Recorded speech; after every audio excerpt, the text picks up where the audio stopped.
And you're looking at history as well. You've got Yeah, the Roman, the nunnery yeah, built by the Romans.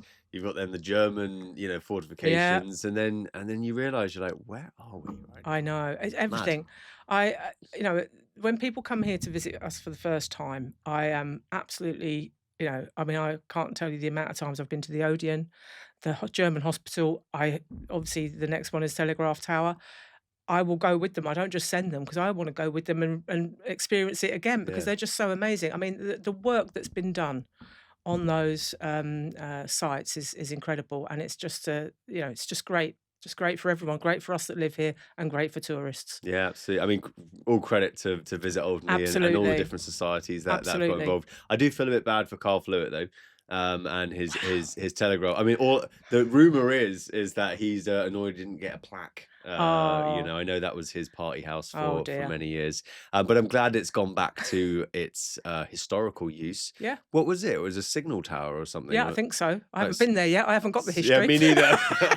Maybe we should go. I'll go and read the board and come Yeah, back for part two. exactly, exactly. Well, no, it is amazing, and like that's the thing is that like eventually, like when people do start coming here in their masses, because they will eventually, right? The moment the outside world knows about Alderney, we're all kind of ready for it. Yeah, I think we absolutely. are ready for another push. Yeah, Do you feel like that? Because you've been here. How long have you been here now? 26 years in 20 October. 26 years. So like, you must have seen the ebbs and flows and the peaks and the troughs. And I know that we've had Yeah, transport issues yeah. and that's what happens. But what's your sort of hope for Old Neil? What's your sort of vision? I just hope that we at least stay afloat. I know we're an island, but we at least stay afloat and continue as much as we can as we are now. But don't get complacent. People always need to have that good idea and need to have the next idea, and don't bash them over the head. It's an idea, and some might fly and some might not. I think transport's a big issue. If it can be sorted out, I still don't think we're going to have really cheap flights because it's economies of scale. There's only so many planes can come in and only so many seats to be sold. However, if the offering when you get here, you know, balances out with that flight price and the transport price, we'll be okay. It's not all about the transport; it's everything else around it. Um, I do really think that we're on a really good platform at the moment and a nice springboard to sort of move on. Forget all the stuff that's gone on before. Oh well, in my day it was this, and in my day it was that. We can't live like that anymore. It would be lovely if we could, but we can't. We've got to move with the times, and it might not mean that we're some super duper jurisdiction, but we're still going to be holding our own in the small jurisdictions, is what I think.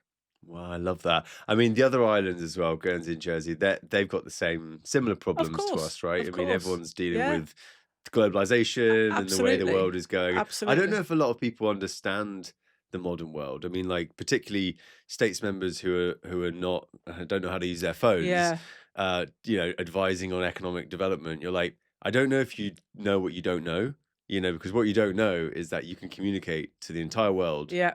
with this. Absolutely. It's But be been brave enough to ask, huh? I mean, that's the other thing. Just, no one knows everything. Just yeah, just no, ask absolutely and not. actually, get advice from people and sort of, deal with it that way. Yeah, I mean it's interesting. I did an AI workshop, which two of the states members, the newer states members attended. But a year prior, I had built the States of Alderney its own AI tool. So crunching all the information from everything I could find online, Hansard reports, Yeah. financial reports, all of it. And of course, I sent it to all the states members. Didn't get a single response. I then sent it to all the states members in Guernsey and Jersey, and got responses from them. Yeah. And I thought, isn't that interesting? And personally, I find it's probably because they've known me since I was a kid. Yeah. And it Yeah, is literally my mum and dad's prob mates. probably. And it's very difficult. You're suddenly like, huh, it's just weird because, Yeah. and I still wear my baseball cap. I've Yeah. actually taken it off for this interview because I I figured wouldn't have that. been offended if you'd have No, kept it no, on. it's all right. I have been told, yeah, many times to take my cap off. But there's nowhere in the world that generations can grow up together. Yeah, exactly. It's bizarre, isn't it? Yeah, it is. I'm very proud of my parents though, because like they're still partying like they're 25. They are. They're nuts, aren't they? They're Like, just great. Everyone aspires to be like them when they grow up. well, I don't want to encourage them. Don't encourage them, Sarah. Honestly, you know what? They're like little kids. Like, I'm lying in bed, just minding my business. Next thing I hear them giggling, running through the door at night. Dad comes in here, goes, "Where have you been?" I'm like, "Here, Dad."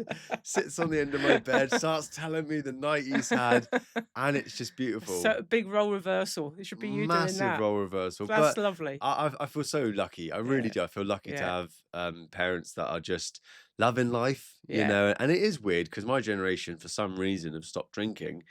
Yeah, I know, it's weird that, isn't it? I think your generation and those coming up are probably the cleanest living that we've ever had. It's so boring. Yeah. It's really boring. Do you know what? I get it, but in the end, you're gonna die a lot younger if you're lonely and bored. And also, it might extend your life by 2 years, but do you really want those horrible extra 2 years at the end? That's what I think, without having experienced anything by the time you've got there. I think what it is that this younger generation can learn everything they need to know before ever walking out the door. Yeah, And so because of that, they then walk out the door and they're like, "I'm not going to go to a bar." yeah, And you're like, "Why?" It's like, "'Cause I read on TikTok, I watched on yeah, TikTok, it's bad for you." yeah. And there's something weird about that because it's like, have you never been absolutely blackout drunk that you've woken up in the back of a police van and you have to now apologize for, like, climbing on some scaffolding or something? Because I have. And, there's something that teaches you something about Yeah, that, there's no life experiences anymore. And the generations coming up won't have any life experiences because you're absolutely right. It's all on a screen, It's mad, isn't it? but they think that's a life experience, don't they?